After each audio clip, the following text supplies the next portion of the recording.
నియోజకవర్గ అభివృద్ధికి కూటమి ప్రభుత్వం కట్టుబడి ఉంటే చూసి ఓర్వలేక ఆరోపణలు చేస్తున్నారని మండిపడ్డారు టీడీపీ నాయకులు.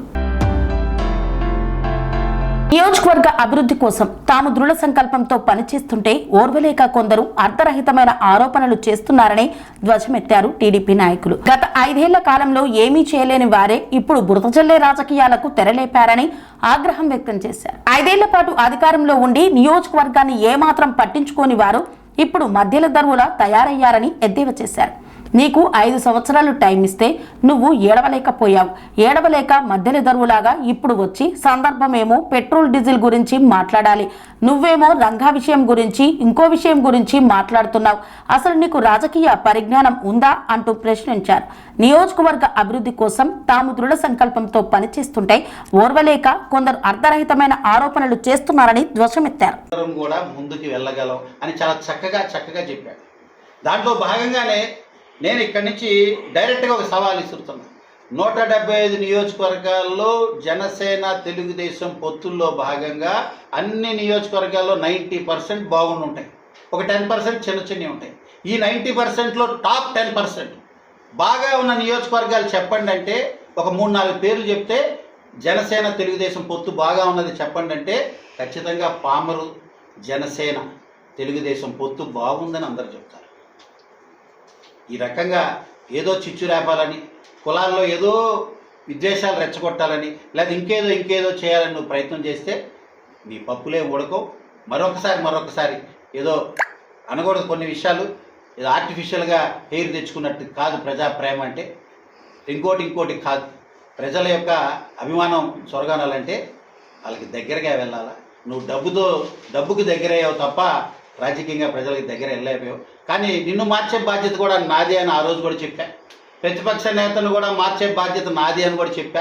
ఈరోజు ఇప్పుడిప్పుడే కొద్దిగా పెళ్ళిళ్ళు, పేరెంటాలకి, అట్లతలకి వీటికి వెళ్తున్నాడు. తను కూడా మంచిదే, అభినందిస్తున్నా. వీటన్నిటితో పాటు అసలు సిసలైన విషయం ఏంటంటే, చాలా ముఖ్యమైన విషయం ఏంటంటే అందరూ కూడా గమనించాల్సింది, రాజకీయాల్లో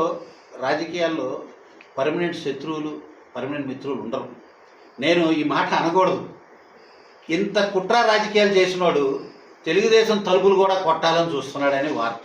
ఇప్పుడు నేను అనొచ్చు విత్ ఆల్ రిజల్ట్స్, లేదు అన్ని ఇవి ఉన్న తర్వాతే నేను మాట్లాడతా అని. వైసీపీ నాయకులు గమనించండి. మీరు కుక్కతోక పట్టుకొని సముద్రాన్ని ఈదుతున్నారనే విషయాన్ని వైసీపీ నాయకులు గమనించండి. ఏ అవకాశం వచ్చినా ఎటు కావాలంటే అటు ఊసరవెల్లిగా మారగల మీ నాయకుడి గురించి మాకంటే మీకే బాగా తెలుసు. చూశారు కాబట్టే కదా మీరంతా కాడి కింద పడేశారు. మరి ఈ రోజున మళ్ళీ ఒకళ్ళిద్దరు ఆయన చుట్టూరు చేరుతున్నారు. ఆయన దగ్గర ఉన్నప్పుడు మంచి అంటాడు, దూరంగా వెళ్తే వాడినే తప్పుడుగా చూపిస్తాడు. ఏ రకంగా చేశాడు ఇవన్నీ కూడా మీరు గమనించారు. సో నేను కుమార్ రాజా పామర్ ఎమ్మెల్యేగా మరొకసారి తెలియజేసేది, పామర్ అభివృద్ధికే నా దృష్టి కేంద్రీకరించా. వీళ్ళు చెప్పే విషయానికో, వీళ్ళు చెప్పే మాటలకో, ఇప్పుడు జరుగుతున్న ఈ చెరువుల విషయంలో సాక్షాత్తు district collector, the police officers and all the officers has advised a farmer who is interested to dig his own fields. He is permitted within his village, he can utilize the soil of his own within the village. He is permitted to do so. ఒక రైతుని తన సొంత పొలం తీసుకొని అక్కడి నుంచి అక్కడికి ఊరు అవసరాల కోసం, గ్రామ అవసరాల కోసం, తన సొంత అవసరాల కోసం పర్మిషన్ ఉంది. Need not take an official document, with in village చేసుకోవచ్చు. Secretary and special officer permission తీసుకోవాలి.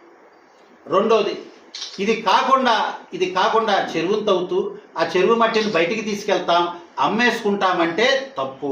అలాంటి వారిని వీఆర్ఓకో పోలీసు వారికి చెప్తే వెహికల్ సీజ్ చేస్తారు. తగిన యాక్షన్ గవర్నమెంట్ తీసుకుంటుంది. What's big deal in this? దీంట్లో పెద్ద విషయం ఏముందండి? పెద్ద విషయం ఏంటో నేను చెప్పనా? అనగనగా ఓ మండలం, ఆ మండలం పేరు పైడుమొక్కల మండలం. ఆ మండలంలో ఒక ఊరు, ఆ ఊరు పేరు మేడూరు. ఆ మేడూరు ఊరిలో ఇలా ఊర చెరువును ఊదేస్తున్న వైకాపా నాయకుల్ని చూసి ఒక పోలీస్ అధికారి వెళ్ళి ఆపబోతే తన తల పగలగొట్టేసి హత్యా ప్రయత్నం చేయటమే కదా. ఏంటి ఇలా అయింది? కట్ చేసి చూస్తే ఆ పోలీస్ అధికారిని పంపించింది అప్పుడున్న శాసనసభ్యుడే. ఈ తలబాగలు కొట్టే ఏ వస్తే నేను చూసుకుంటా అని చెప్పింది వైకాపా నాయకులు కూడా ఆ మాజీ అప్పుడు ఉన్న శాసనసభ్యుడే. ఈ రకంగా రెచ్చగొట్టే ధోరణితో ఈ రోజుకి పాపం ఆ వైకాపా కార్యకర్త ఆ రోజు జైలుకు పోయాడు. ఈ రోజు కూడా నన్ను ఏదో రకంగా బయటేయండి సార్, ఆ కానిస్టేబుల్కి చెప్పి ఒప్పించి బయటేయండి సార్ అని ఇక్కడే కూర్చొని నన్ను 10 సార్లు బతిమలాడాడు. ఈయన ముందే స్పీకర్ ఆన్ చేసి ఆ కానిస్టేబుల్ నేను బతిమలాడా, పోలీస్ అధికారులు చెప్పి అతను కూల్ చేయండి అని మాట్లాడా. కానీ ఆ రోజున అన్నా నన్ను కుక్కను చూసినట్టు చూశారన్నా, పోలీసు వాడనే కనీసం ఇది కూడా చూడలేదన్నా, నన్ను పురుగును చూసినట్టు చూశారన్నా, నా తలబాగలు కొట్టి నా మీదే కేసులు పెట్టబోయారన్నా వైకాపా నాయకులు, నేను ఎలా తట్టుకోగలనన్నా అని ఆ కానిస్టేబుల్ గాథ ఇప్పటికీ అందరికీ తెలిసిందే. ఇది అసలైన కథ. ఇక్కడే అడ్డాడా ఊర చెరువుని ఊదేస్తున్న గాడిదలు, ఊదేసిన గాడిదలు. ఆ గాడిదను చూడటానికి రండి అని అప్పుడున్న ప్రతిపక్ష నేతగా నన్ను పిలిస్తే, నువ్వు వస్తే నీ పీక కోస్తా అన్నాడు అక్కడ ఒక వైసీపీ గాడిద వీడియో సాక్షిగా. అక్కడ ఊర చెరువు అడ్డాడలో ఊదటానికి సాక్షాత్తు గంగానమ్మ విగ్రహాన్ని తీసుకెళ్లి మద్యం మత్తులో ఊరు బయట పడేసిన ఉదంతం అందరికీ తెలిసిందే. ఇది కదా అసలు కథ. ఊరంతా అలజడి, ఊర్లో పూనకాలు, ఊర్లో జ్వరాలు, ఊర్లో పరిస్థితులు చూసి మళ్ళీ మందేసి అదే విగ్రహం తెచ్చి ఊర్లో పెట్టాడు. మళ్ళీ ఇదంతా కూడా మర్చిపోయారు అనుకొని నీతి కబుర్లు చెప్పడానికి వచ్చిన అనిల్ నీకు ఏ రకంగా సమన్వయం నేను ప్రశ్నిస్తున్నా. ప్రజలు మర్చిపోయా అనుకుంటున్నావా? డబ్బుంటే అన్నీ జరిగిపోతాయి అనుకుంటున్నావా? అరకోటి అంటున్నావు. ఏంటా అరకోటి? నాకు అరకోటి ఇచ్చి మిగిలినంతా ఏదో నువ్వు తీసేసుకో, నేను ఆ అరకోటి 50 లక్షలతో P4 కార్యక్రమాలు చేస్తా. రోజుకి అరకోటి అంటున్నావు కదా, మరి 1800 రోజులు 5 సంవత్సరాలు అయితే 1800 రోజులు అంటే 900 కోట్లు. 900 కోట్లు ఒక్క అరకోటి నాకు ఇచ్చి మిగిలింది నువ్వే తీసుకో. నీకేం కావాలి జల్సాలు తీసుకో. నువ్వు పుట్టు జమీందారు కదా, పుట్టు కోటీశ్వరుడు కదా. అరే మీర్జాపురం హనుమాన్ జంక్షన్లో ఉంది. దానికి అర్థం మీర్జాపురం జమీందారు నువ్వు మీర్జాపురం జమీందారు అయిపోతావు. హనుమాన్ జంక్షన్లో పుడితే చెప్పుకోవచ్చు. మీర్జాపురం ఇక్కడే ఉంది, మహారాజులు జమీందారులు ఇక్కడ ఉన్నారు, మా జమీందారులు మా హనుమాన్ జంక్షన్ చెప్పుకో, బాగుంది. అంతే తప్ప నువ్వు పుట్టుకోటీశ్వరుడి, మీ నాన్నగారు ది గ్రేట్, నేను చెప్పకూడదు అనుకుంటున్నా కానీ చెప్తున్నా. సంజీవరావు గారు పెద్ద ఆయన, ఎవరికైనా డాడీయేగా. డాడీ ఎవరికైనా డాడీ అందరికీ డాడీ. మరి ఆ డాడీ మరి జమీందారా, పుట్టు జమీందారా ఉంటే మరి ఆ వైన్ షాప్ దగ్గర ఎందుకంత బకాయిలు? ఇలా మాట్లాడితే నీచంగా ఉంటుంది కదా. అందుకే నేను మాట్లాడను, నేను పరిధి దాటి మాట్లాడను. ఒకసారి మొదలెడితే ఎంతకెళ్ళాలి? గద్దే రామ్మోహన్ రావు గారు ఇండిపెండెంట్గా గన్నవరం వేస్తున్నప్పుడు, తర్వాత తెలుగుదేశంలో చేరినప్పుడు పసుపు కండువ, పసుపు రిబ్బన్ పట్టుకొని చివిడి ముక్కేసుకొని లాగు ఊడిపోతూ పరిగెట్టిన పిల్లవాడు ఎవరో తెలుసా? ఈ కైలానీలే.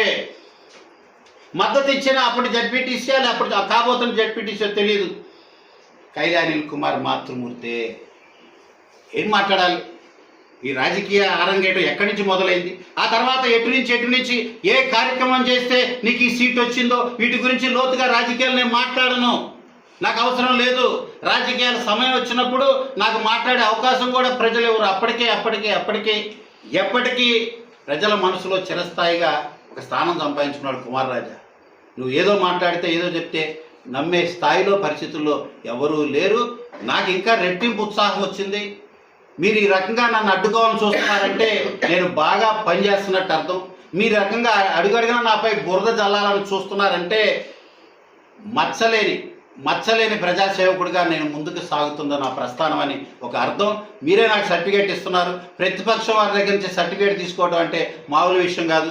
ఈ రోజున అడుగడుగునా నేను ఒక మంచికి ముందడిగేస్తే మీరు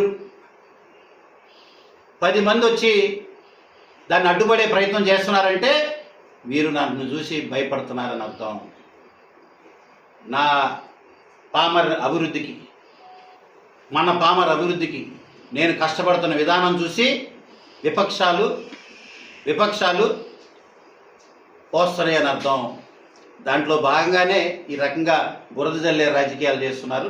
అయినప్పటికీ దేన్నైనా ఎదుర్కోవడానికి సిద్ధం. మళ్ళీ ఇంకొకసారి ఎప్పుడైనా మూడ్ వచ్చినప్పుడు మాట్లాడతా, ఇంకా చాలా విషయాలు చెప్తా. ఇది జస్ట్ ఏ పాజ్. మళ్ళీ ఇంకో సందర్భం వచ్చినప్పుడు మిగిలిన విషయాలన్నీ చెప్తా. మరి ఈ రోజున ఆరోగ్యం కొద్దిగా ఇబ్బంది ఉన్న మన జన సైనికులు తాడిశెట్టి నరేష్ గారు మన మధ్యకు వచ్చారు. ఆయన మాటల్లో కూడా విందాం.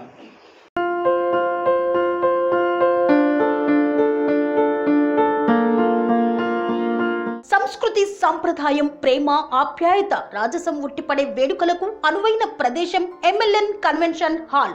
కని విని ఎరుగని రీతిలో జరిగే మీ ఇంటి కళ్యాణ వైభోగానికి అందమైన కళ్యాణ వేదిక MLN convention hall. MLN convention hall ప్రత్యేకతలు: సువిశాలమైన wedding hall, centralise AC banquet hall మరియు విశాలమైన డైనింగ్ హాల్, వధువరుల కోసం ప్రత్యేక ఏసీ మరియు నాన్ ఏసీ గదులు, నక్షత్రాల వెలుగులో పచ్చని పచ్చికపై పార్టీల కోసం అనువైన గార్డెన్. ఎంఎల్ఎన్ కన్వెన్షన్ లో సీసీటీవీ పర్యవేక్షణతో పూర్తి భద్రత, 2000 వాహనాలు పార్కు చేసేందుకు సువిశాల పార్కింగ్ సౌకర్యం. మీ ఇంట జరిగే అన్ని శుభకార్యాలకు, పెళ్లి, reception, engagement, birthdays, get together, corporate events, ఏ ఇతర శుభకార్యాలకైనా అందమైన వేదిక ఎంఎల్ఎన్ కన్వెన్షన్ హాల్. బుకింగ్ కోసం సంప్రదించండి 7550438888 మరియు 7550428888. మా అడ్రస్ చీర్యాల లక్ష్మీ నరసింహస్వామి దేవాలయం ప్రక్కన, near outer ring road, Keesara junction, Cheeryal గ్రామం, మేడ్చల్ జిల్లా.